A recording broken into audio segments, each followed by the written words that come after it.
In any case, we are now joined to continue the health discussion by Natalie Shure. Thank you so much for coming on, Natalie. Hey, thank you so much for having me.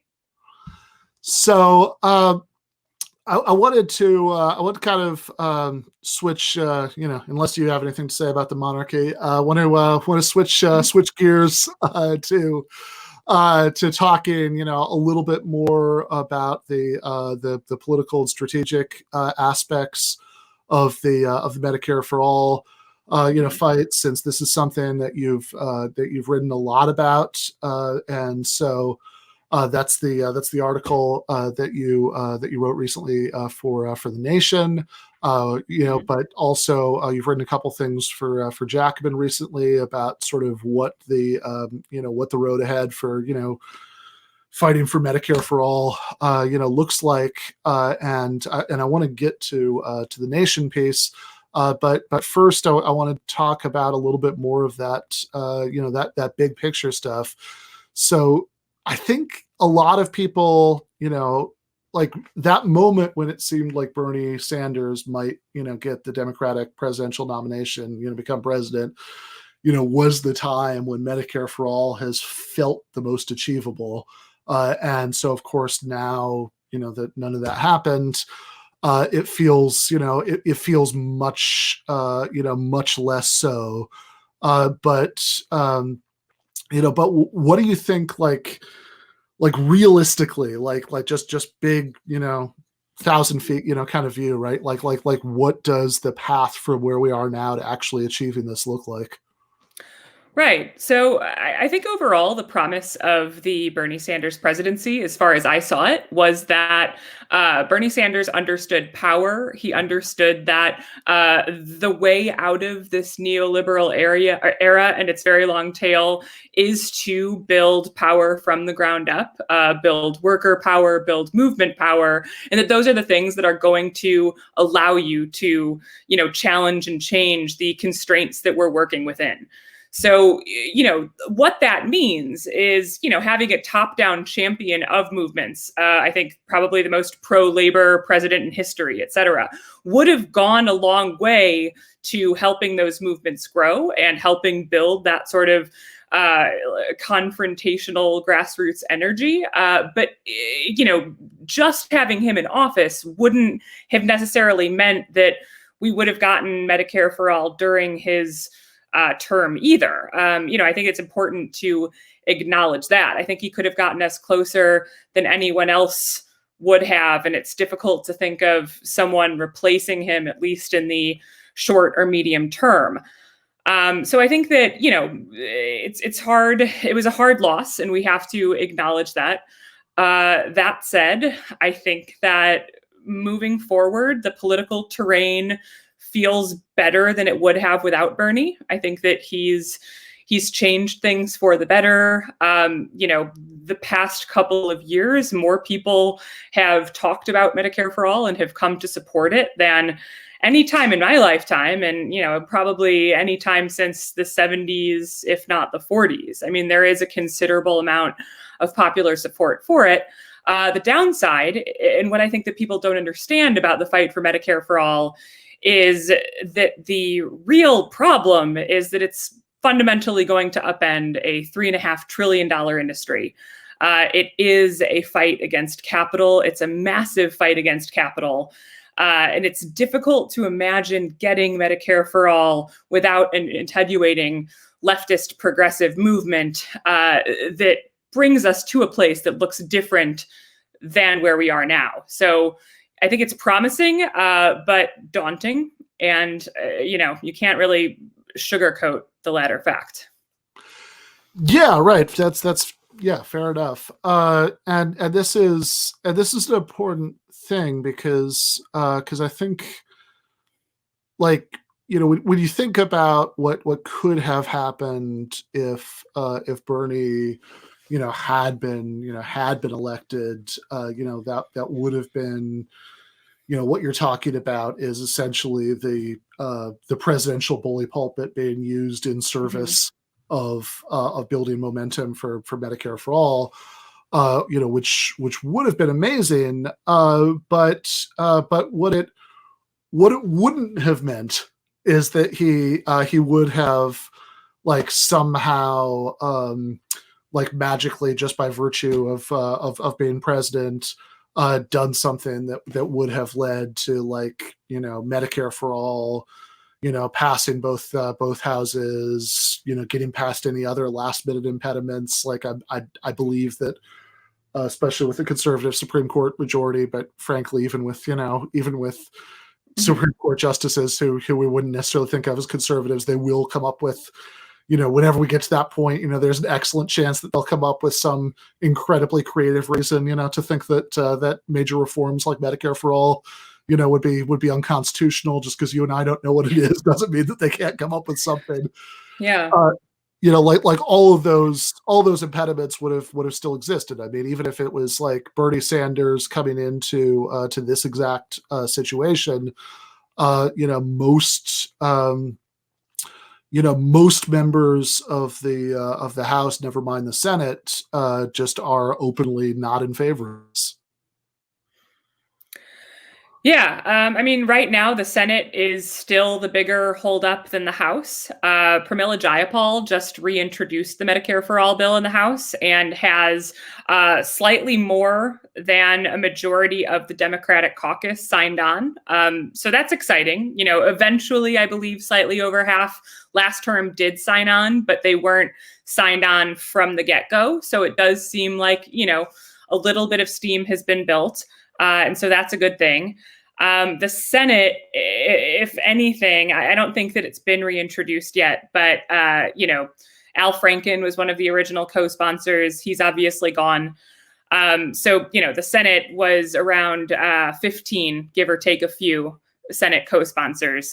So there's obviously a very long way to go there. But as I keep saying, I think that in terms of organizing, writing a really great bill, and, one great thing about the House bill especially is that it was written in conjunction with many grassroots organizers who have been working on Medicare for All for years. They were really at the table in a very robust and genuine way, helping to write this bill. So I think that there's this beautiful vision advanced in the bill, and a lot of organizing happening at the congressional level, getting people signed on. And that's all a great thing.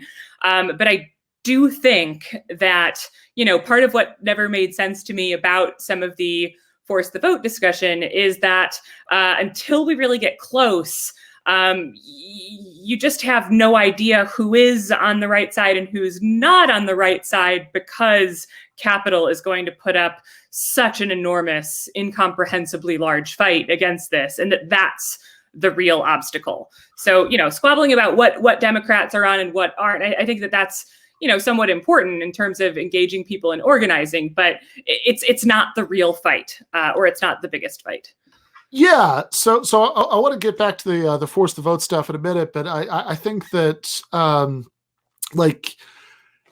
could imagine somebody listening to this and thinking, okay, well, hell, the first half, got me jazzed up about how important it is that, we get Medicare for all. And now I'm hearing all about how, incredibly steep the obstacles are, which they are. But it's, and I don't see what we benefit from, from being dishonest about that. But I think, maybe the way to think about this, I mean, obviously this is a really important thing to fight for, both, for all the human reasons that we've been talking about, that, it's so, it's be so profoundly beneficial to achieve this. But also, if you want to advance a left agenda generally, you want to counter, the interests of capital, then it makes sense to emphasize something that is that's part of the left's agenda, that's easy to understand, that's very popular, which, and I know that that's sometimes exaggerated, that if you kind of read the fine print of polling data, some people are confused about the differences, between different, health reform ideas. But, broadly speaking, it is incredibly popular. Yeah. Most, which makes, I mean, it'd be weird if it wasn't, right? Like if you go to most people who aren't political obsessives and say, how would you feel if instead of constantly worrying about losing your health insurance and surprise bills and all this stuff, the government just picked up the tab for everybody's health insurance? Yeah. You'd be like a strange person if you're like, no, right? Like I care. I like my Blue Cross Blue Shield. Thank you very much. Like I want none of this. So it makes sense to emphasize it, but it's not like, it's not something that could be achieved quickly. Under present circumstances, because the resistance is so incredibly steep. Like you already got into a little bit of this, but like, for one thing, like the health care sector generally, all of which is currently based around the private insurance system, is a huge chunk of the U.S. economy. Yeah, I think that what you're saying makes perfect sense. And overall, you can squabble about the margins and some of the specifics and, how public opinion changes when they phrase the question in a certain way or, emphasize scary things like, oh, even if you lose your insurance, things like that. Overall, we know that Medicare for All is popular, and it absolutely should be. And that's not a surprising thing. And so I think for that reason, it makes sense to center it in a leftist vision and a way to get people to understand what the leftist agenda is, to get people to understand the difference between, a Bernie Sanders style of politics and a Hillary Clinton style of politics, and, as a way to explain what kind of world we're looking for. And certainly as a thing to organize around. I think that the centering of Medicare for All at some point kind of confused people and got them thinking, and it's a bill that exists in the House, thinking that it's this bill that's, on the verge of passing or that we could pass. And, there are types of bills where calling your congressperson, like lobbying strictly in that sense, can push it over the top. And I think people don't quite understand what it is that Medicare for All would represent. Depending on how you frame and define it, it's among the most redistributive pieces of legislation in American history. Like I said, it fundamentally upends a $3.5 trillion industry. It eliminates full scale, the insurance industry itself, but in changing how hospitals are paid and changing how pharmaceutical companies, device companies, et cetera, are paid, it really does challenge and upend those industries. And, those industries are not just owned by massive, CEOs and private equity firms, although they are increasingly, and that's a problem. There are also tons of public pension funds invested in healthcare companies and, 401ks, et cetera. So, the amount of capital that is invested in the status quo is considerable. And as leftists, that shouldn't push us away. But I do think it's a way of understanding how big this demand is, and it will take basically, a reorientation of the political landscape on a pretty significant order. And I think that that's what we need for a variety of reasons, not just for Medicare for All, but you have to see it in that context. Yeah, like one way to think about this, like to tie back into to the first half of the show tonight, is that all of the things that from our perspective would make it so good and desirable to have Medicare for All are all ways in which it would adversely affect the interests of people who are much more powerful than us. Mm-hmm. The fact that most people, would save a lot of money, et cetera, because it's incredibly redistributive, so people, so that, would be, like, again, that's something that's obviously bad, for the interests of, wealthy people, who would be paying more. The fact that it would give, that it would give people so much more freedom in all the senses that Abdul was talking about earlier. That like, oh, you like, sure, you'd be much less worried about pissing off your boss if you weren't worried that would mean that you'd lose your health insurance. But for the same reason, that means that your boss has a vested interest in keeping the system of private, mostly employer-based health insurance. The fact that the ways that it would have all these cost-cutting advantages. Okay, if you have a single payer, they can dictate prices, to everywhere else in the system, obviously is a very good and desirable thing. But that also means that everybody who is currently able to, to bill private insurance companies for way more than they would be able to bill, this Medicare for All program for, everybody who's in that position has a vested interest in stopping it. And obviously, I think all of those interests can be overcome. I mean, whatever. I'm a socialist. I think that they can, I think they can be overcome and, eliminated, expropriated, whatever. But it's not a small or simple undertaking. It's certainly not anything that there's any conceivable scenario by which it's going to happen like this congressional session or like the next congressional session, because you need to, like you're saying, you need to fundamentally change the political, landscape, which which I understand, people get depressed when they hear it, because it sounds so daunting. Yeah. I mean, I want to be careful about saying that it can't happen in a given time. I mean, certainly political conditions can change rapidly. And I was pretty intentional about saying, it's not necessarily the case that we would have gotten it during a Bernie term. And ultimately, I think we wouldn't have. I do think that there's just too much work still left to be done. But, I mean, the coronavirus has taught us a lot of things, one of which being that political conditions can change very unexpectedly and very suddenly. So, as far as I'm able to see into the future, I think that we're going to need a few years on this, but I can't see into the future. So sure. Right. I mean, you could have dramatic political earthquakes that could happen 6 months from now. And that, I mean, I take the point, right? I mean, that is an important thing to remember, so it's a caveat, but but it's an important caveat, it's one that is that's for sure worth making. But this takes us so this takes us to the article that you wrote for The Nation. So Forrest, do you have the clip that we're going to play for this?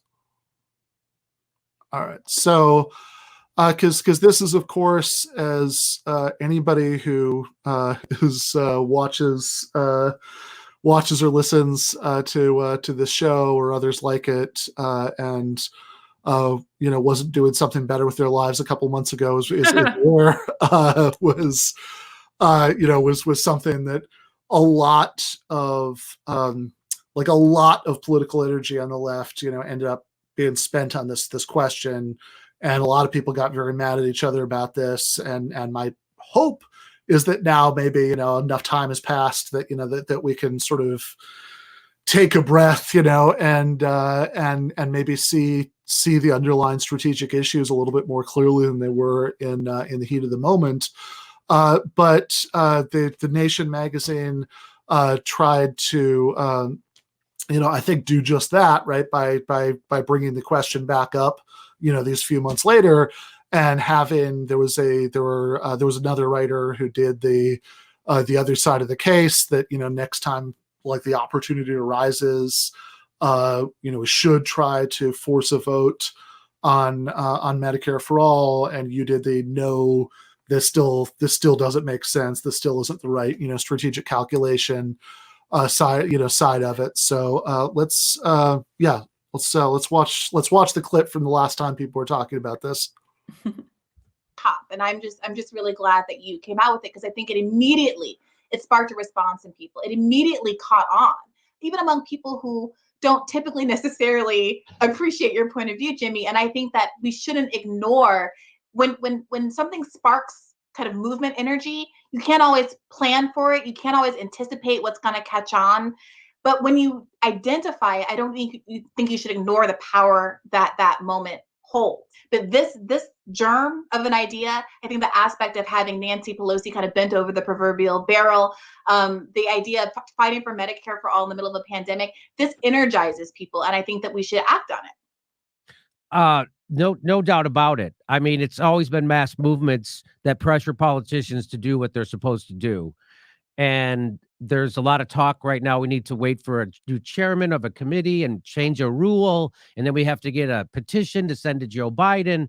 And while all those things are good ideas, and if in a perfect world, I'd like all of them, we can't get even the bare minimum, something that AOC campaigned on, which is a floor vote on Medicare for all. I got video after video of her saying over and over, we can't even have a floor vote on Medicare for all. Well, now you can. And so now is the time.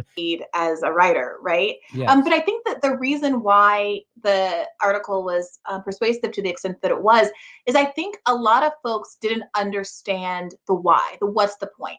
They felt as though a lot of the commentaries seemed to think that the goal was passing the bill.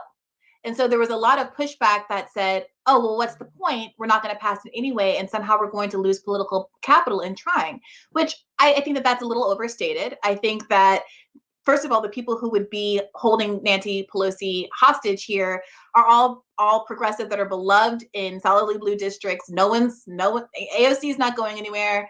Ilhan Omar is not going anywhere. Pramila Jayapal is not going anywhere, right? And additionally, when you compare that relatively slim amount of rhetorical cost against the potential gain of having a substantive conversation about these issues, that's the piece I think that people were missing. And to those who say, well, why do you think the media is going to play ball? Why do you think they're going to be cooperative?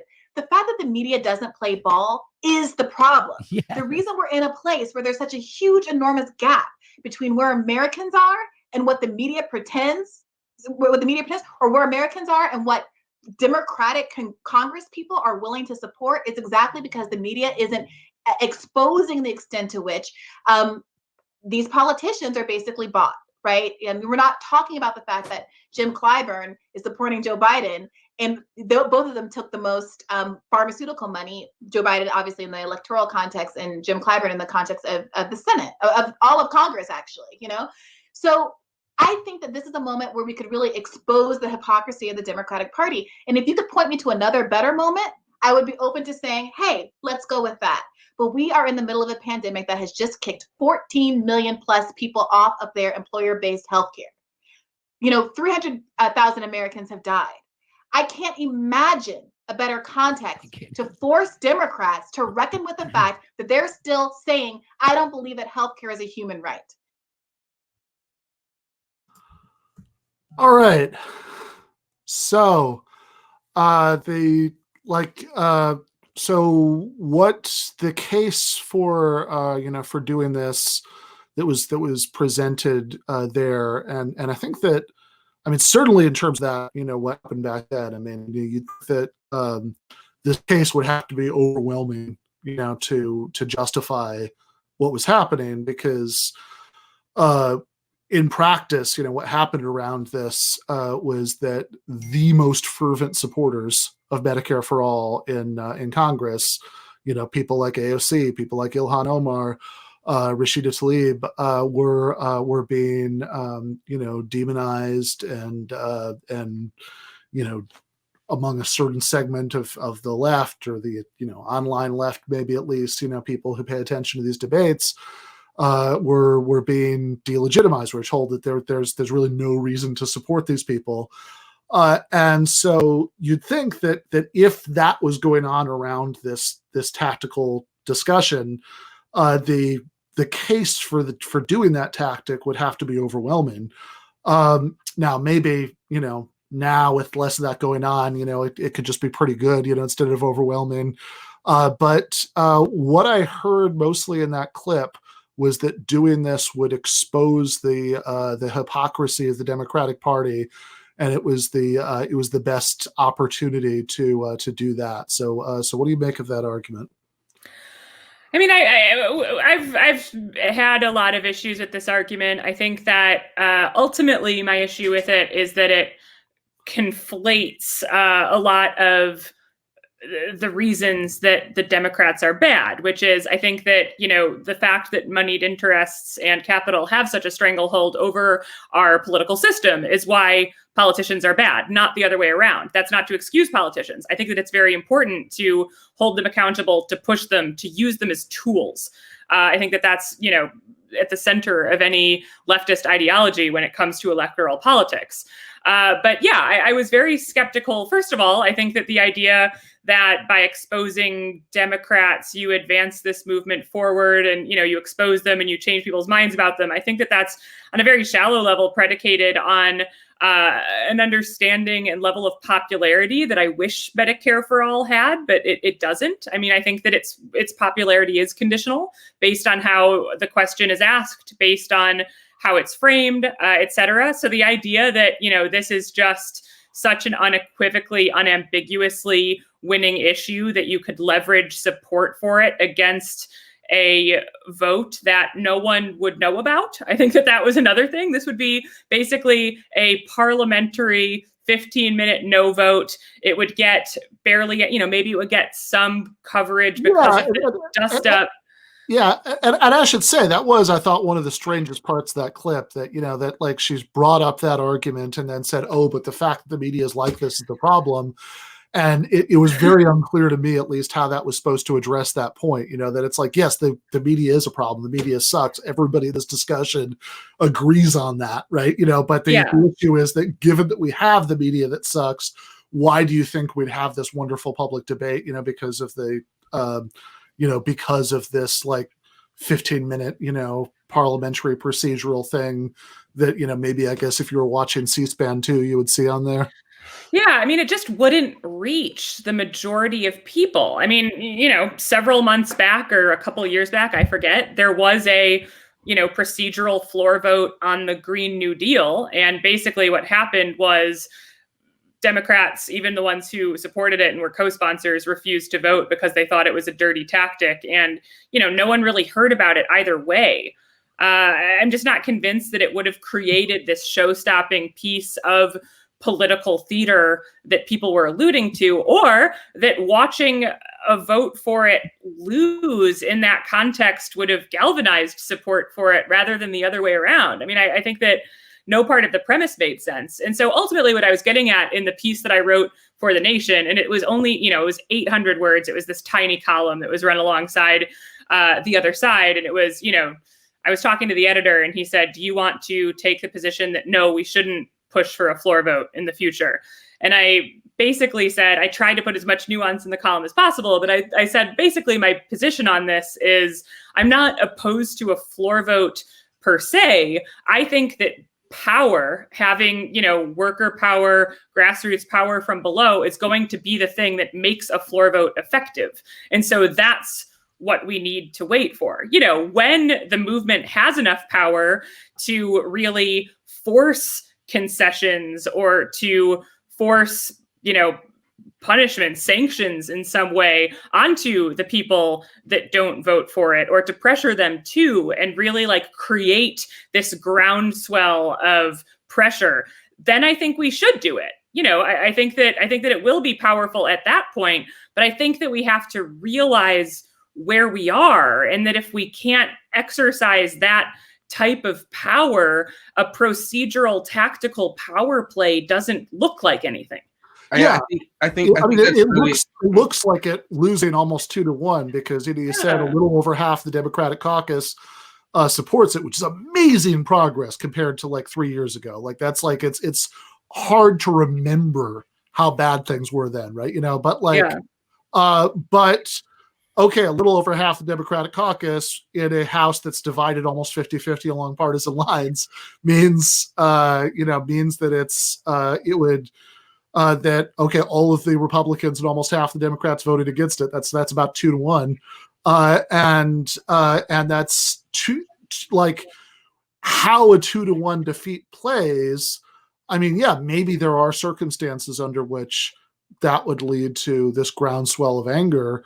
It's very hard to believe that those are the circumstances that we're living in right now. And this goes to your point about popularity. That you have different polls, depending on how you ask the question, say different things. There are, of course, all those polls where if you sort of work in like the anti-M4A arguments into the poll, it's like, oh, would you still support it if you knew that you might lose your employer or get health insurance? That it becomes a minority. And of course, there's a sense in which that's like almost like silly. It's like, yeah, sure. I mean, anytime you ask people in poll, you bring up the arguments against something and not any of the standard responses to it, then that's going to affect it. But it also does speak to shallowness of support that, that people think, sure, it's a good idea. But then the first time they're reminded of one of the objections to it, tons of those people stop supporting it. And under those circumstances, you just can't assume that anybody who says, sure, I'd like government health insurance in a poll is going to be so angrily, passionately in favor of it. They'll be outraged that their congressman voted against it.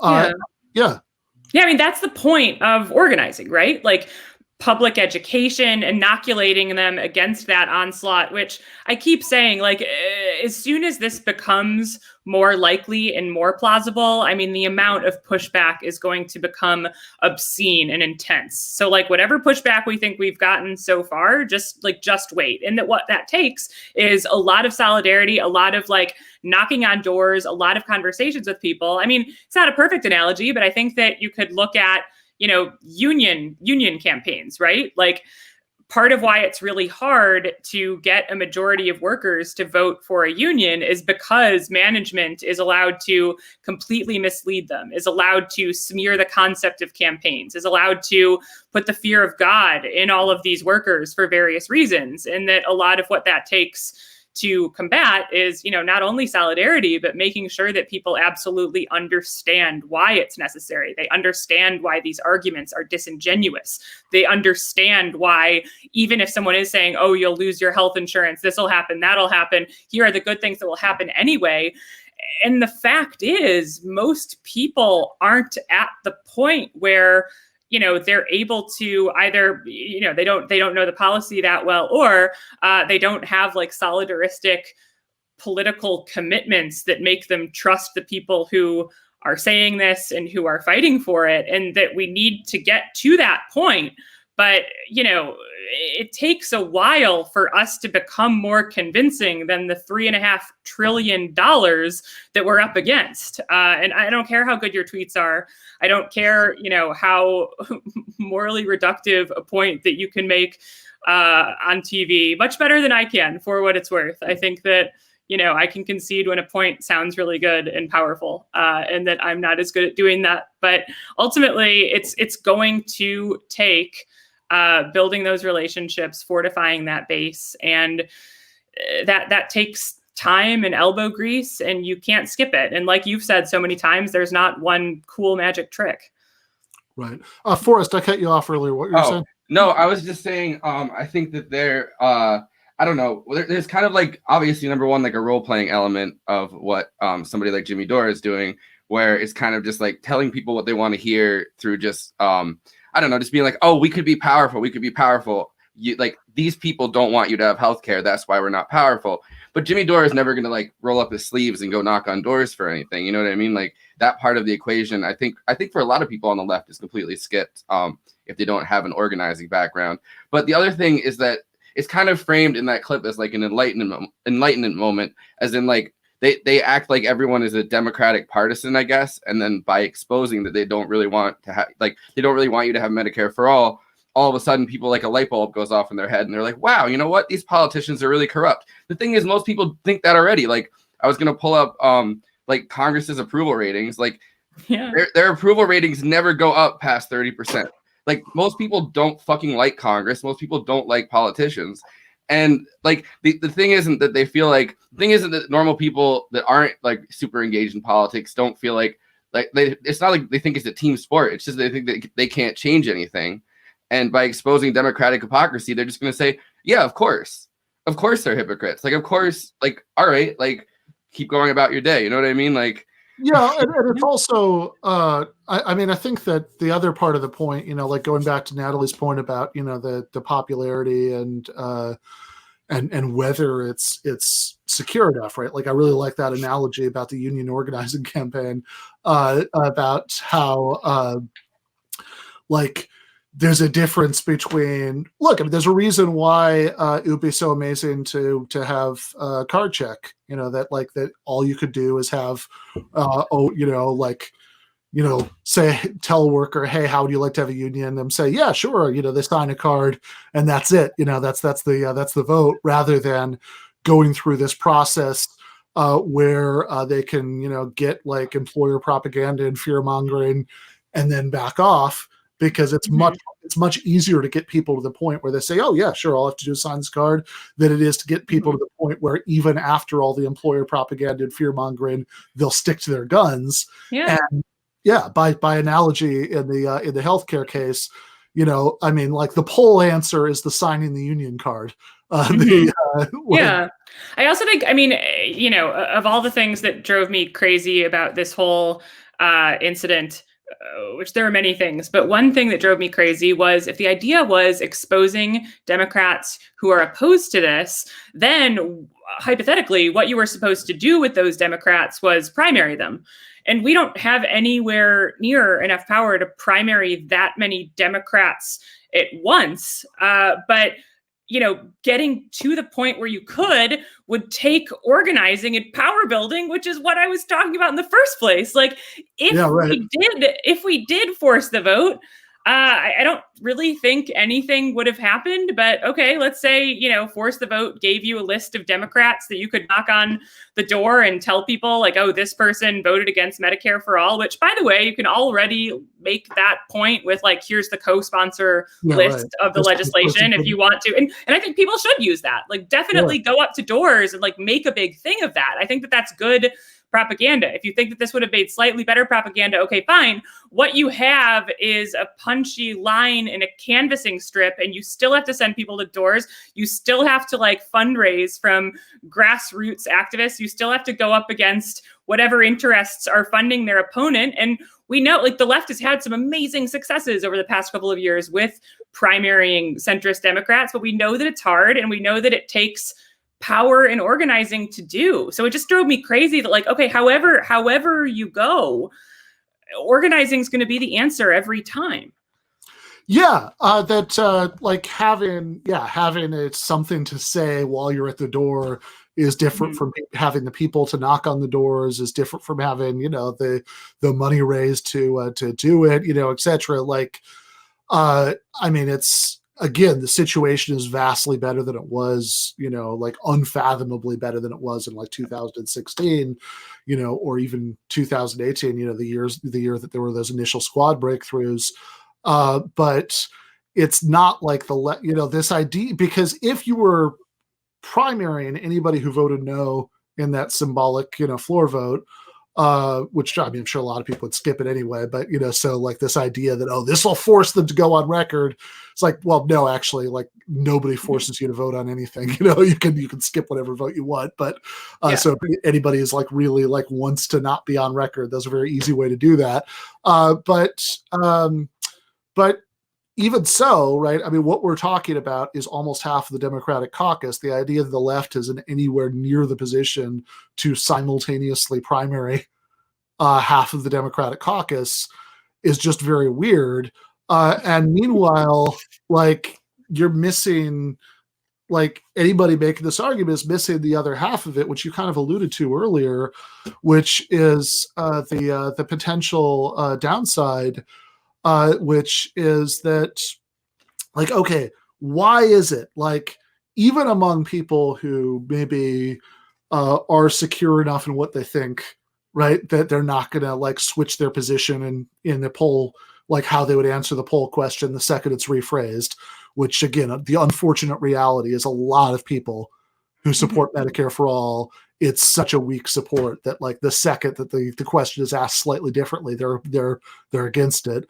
But even people who aren't like that, I think there are lots of people who aren't like that who aren't mad that the Democrats not doing Medicare for All, and they're not mad about it because it just doesn't sound like something that's really going to happen to them. Like it's people, like there's lots of stuff that people would love it if the government did, but they're not worked up about it because they never expected it to happen in the first place. And it seems, and to the extent that you think that that's like the big problem, like why is it that we haven't had, okay, so we're in a pandemic, but just, obviously that creates a problem for doing any sort of political activity outside of the house. But nevertheless, despite being in a pandemic, last summer we had giant police brutality protests. So the question is, okay, given some of these poll numbers, the ones that sound better, why don't we have giant protests about all those people in the poll, given that so many people lost their employer health insurance during the pandemic? Why don't we have giant protests about Medicare for All? And I mean, I guess if you want to, you can blame, some leaders or politicians just being treacherous and not wanting it enough. But I mean, it seems like realistically, you didn't have that because most people only get mad that things aren't happening when they think that they might happen. And if that's the case, then having a 2-to-1 defeat in a floor vote, to the extent that anybody notices that happens, it seems like it would just deepen the problem. Yeah, I mean, I think that there are a few ways to understand why you don't see massive protest mobilizing for healthcare in the same way that you do for other issues. For one thing, there is some healthcare mobilization. I mean, I've definitely been to several Medicare for All rallies. I'm not sure if you have. I bet that a lot of audience members have too, especially in, California still has a pretty active state level fight. New York, possibly a couple of other states too, have visible action. So, there's some of it.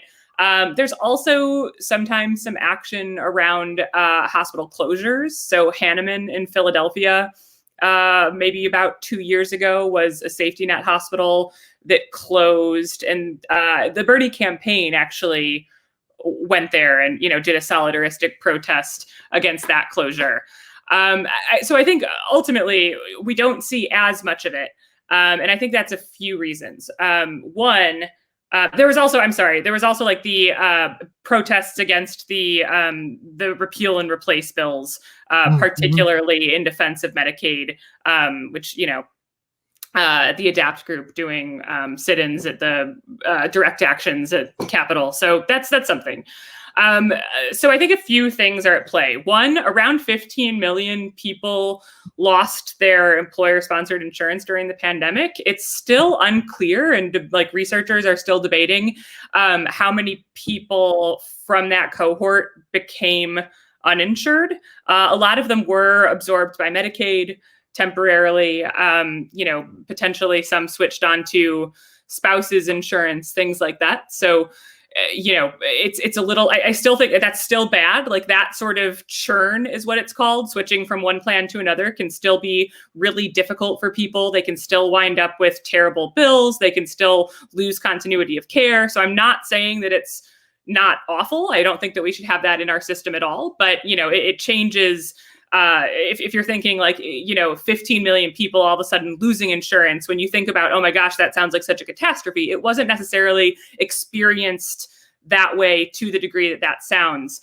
But I also just think the choke points in the healthcare system are not clear. So that's the point I was trying to make from the get-go. I think that, when you think about a worker's place in a business, the way that a boss needs labor to make profit and the power that the workers wield as a result is very clear, right? It can be hard to exercise that power, but we understand that. We have, a way of dissecting that. We have a way of talking about that. Patients don't have that kind of power. Ultimately, we all need healthcare. And so I think that a lot of Medicare for All organizing is kind of geared toward helping us think about ourselves and each other as, if you're not a patient now you'll have to be, and sort of thinking about it as like a solidaristic public good. But like patients can't strike. Patients can't exercise patient. I mean, they can't, you know, you could start to talk about what they can do as consumers, but I think that you know, is problematic because we're trying not to be consumers, right? Like we're trying to have a much different relationship with the system than that would suggest. And I think that, you know, there are people, you know, nurses being the most prominent example of a healthcare worker who is very committed to Medicare for All.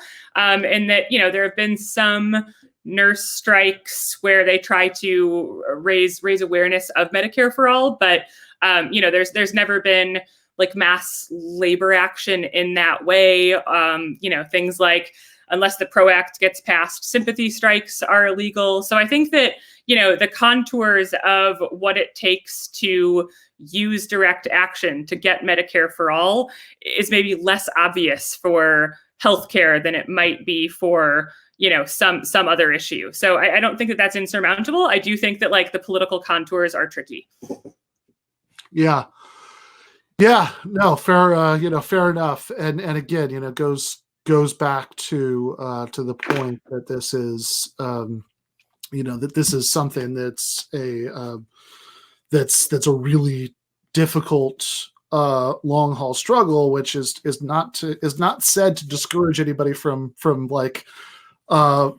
being engaged in that struggle. I mean, just the opposite, right? You know, so like that shows that we need to you know, to do this. Because it is so important to achieve, and it's going to be so hard, you know. So I mean that's a reason to that is actually a reason to put more of your energy into it, because it's going to take more to do. But being burnt out, you know, by like the sort of spectacle of thinking that, you know, that there's going to be a quick fix, you know, is probably the opposite of the kind of mindset that people need in order to engage in that long-term organizing effort.